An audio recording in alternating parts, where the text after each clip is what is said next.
So I know that bye weeks at this time of the season can be very beneficial, and I think in a lot of ways to our team it was very beneficial.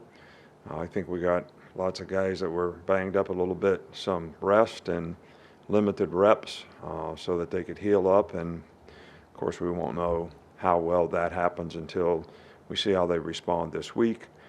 And we got a lot of good repetitions on future opponents as well as LSU, in the bye week. So that should enhance, our preparation, for this game. So, as I told the players when they left Thursday after practice, I wanted them to enjoy their time off, but I also wanted them to be focused and ready to go and all in when we get back because, LSU is really, really good team.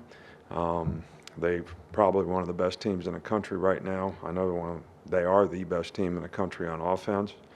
We're going to need an excellent attention to detail, focus, good technical preparation in the game so that, everybody plays responsibility football, whether it's offense, defense, or special teams.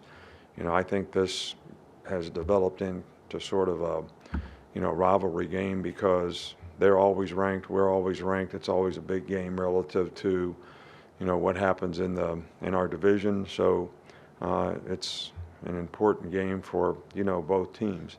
I think Brian Kelly has done a phenomenal job, bringing this team along, the improvement that they made, the kind of team they had a year ago, as well as, even a better team that they have, this year in terms of what they've been able to accomplish and what they've been able to do. And I think it starts with their offense. They're the number one offensive team in the country. And, it starts with the quarterback, Jayden Daniels. I mean, this guy's a phenomenal player. He's a dual threat player. He's a great passer. He makes lots of plays with his feet. He's fast. Not only can scramble to run, but can scramble to throw. They've got a really good running back in Logan Diggs. They got a good tight end in Mason Taylor. Neighbors and Brian Thomas are really, really good receivers, but they have also other good skill guys to go with them. Their offensive line is big and physical, and they're able to create great balance on offense. So it's going to be very challenging for us to be able to, play the kind of disciplined football that you need to be able to play and not make mistakes, tackle well in the game, and be physical and try to win on the line of scrimmage, which is going to be challenging. Defensively, they are good players. They're a good front seven. They're big. They're physical. And, they play well together, as a team. I think that, sometimes they've had some struggles in the secondary, some guys injured and different things like that. But they also make a lot of big plays. They can rush. They affect the quarterback. And they can cover. So this is going to be a challenge game for us from that standpoint too. And these guys have a lot of good athletes and a lot really good team speed, so that makes them really good on special teams. They have good specialists. So this is a really, really good team all the way around. Start up front here with Nick. Yeah, you talked about Jayden Daniels. You saw him a year ago. What are the biggest differences you see in his game or improvements you see in his game from a year ago, if any? Well, he killed us last year. So, guys was a really, really good player last year. He's a really, really good player now. I think, overall, they execute their offenses, to perfection. And it starts with him because he makes the right reads relative to runs and passes and, zone option plays and pass down plays. He's very good at reading coverages, makes really quick decisions. So all those things were evident last year, I think, by the way he played, and I think he's probably even better, now because he has even more experience and knowledge in the offense, and they've got really good players around him. Go to Austin in the middle. Yeah, on Daniels again, I think he had 95 rushing yards last year. And a lot of it looked like came on quarterback draws. How much emphasis is on that this year? Well, actually, he made a couple plays on quarterback draws, but some of them weren't designed quarterback draws. Two of his long runs in the game in critical situations, came on bust up front in terms of gap control, and he just saw it and took off running. So it looked like a quarterback draw, but I don't really think it was a designed quarterback draw. They do have designed quarterback draws. You know, it was a zone option play that he scored on us in overtime, 25-yard run.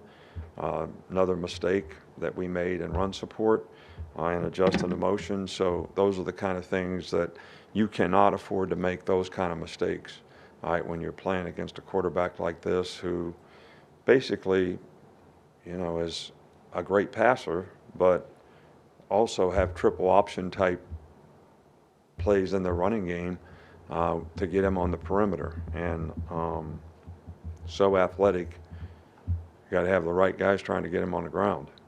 Go to Charlie. Yeah, hey, Coach. With Kendrick Law, what kind of progress have you seen from him, and what kind of versatility does he bring to this offense? You know, K. Law is really a great competitor, really tough, physical guy. He is a little different than some of our other receivers, so he does have, you know, a role to play and does a really good job of that. He's a great special teams player, really good team guy, hard worker. And I think, you know, we'll try to always have roles for him to play in the game that benefit his skill set and complement the other guys that we have in the game. The middle with Matt. What has adding Logan Diggs done for their offense this season? Yeah, well, this guy is a really good back. He's big, strong, powerful, really powerful lower body. You know, breaks tackles, good one-cut runner, can make you miss. But this guy makes a tremendous amount of yards after contact, and he is physical. Go up front with Chase.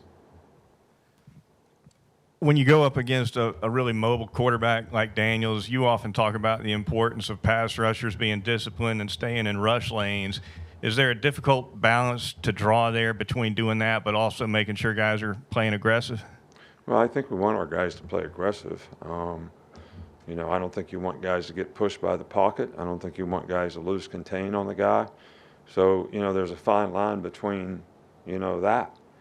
I mean, if you get pushed by the pocket, we're playing with 10 guys now. If you lose contain and he gets outside, you put everybody in harm's way that's trying to, you know, sort of plaster their coverage and stay with the guys they got to guard.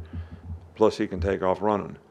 So I guess there's a fine line between that. We've never ever told guys to rush in their pass lanes, but be cautious.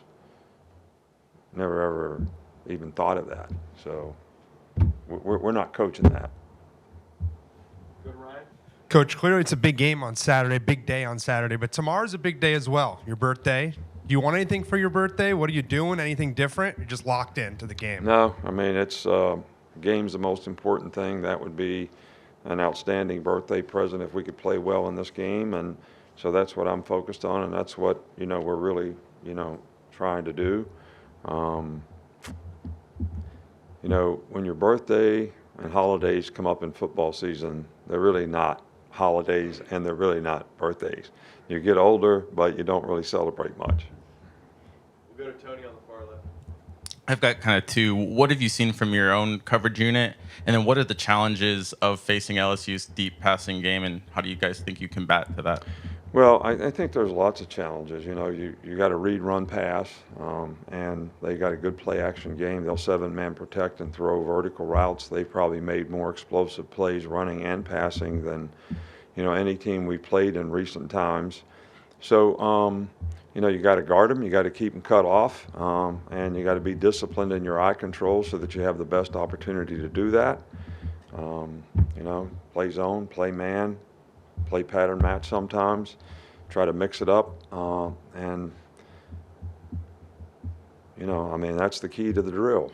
If you let guys get behind you, you don't get people cut off, you're probably going to give up big plays because they got a good thrower and guys that can go up and get the ball. Go to Rodak here in the middle. So what did you see out of Caden Proctor against Tennessee, and where does that competition stand at left tackle? Yeah, well, you know, Caden Proctor's getting better, and I think he's learning from, you know, and gaining experience and learning.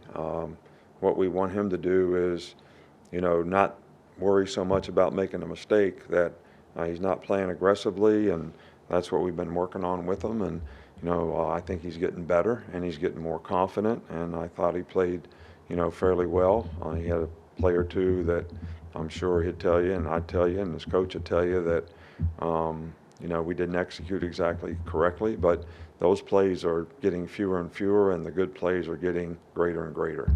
Two more. Start with Katie. You talked about this a little bit in your opening, but what is it about this game and these two programs that's created such good matchups really since you've been here at Alabama?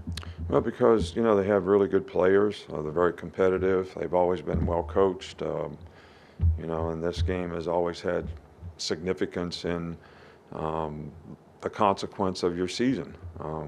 So the first thing you got to do is win your division. And that's that we're really trying to focus on. And you got to get yourself ready to take care of business against really, really good players to be able to do that. So, and that's why I think both these teams been ranked since 2007 or something, in the top 20. So, and I don't know how many of the games we played with them in the last however many 15 years or whatever that don't have some consequence to what kind of season you have. We'll finish up right back there. Coach, happy early birthday. You've seen many bye weeks and the results of them on the following Saturday. What is a marker to you of productive time off leading up to the game?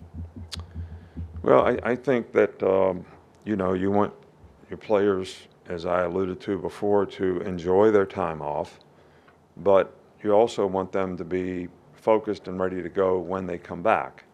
So there's a balance in all that. You can't dissipate and go not eat right and do the right things while you're off. You can still enjoy yourself, but you also can stay focused on what you need to do when you come back. And I think that's combination and balance and all that.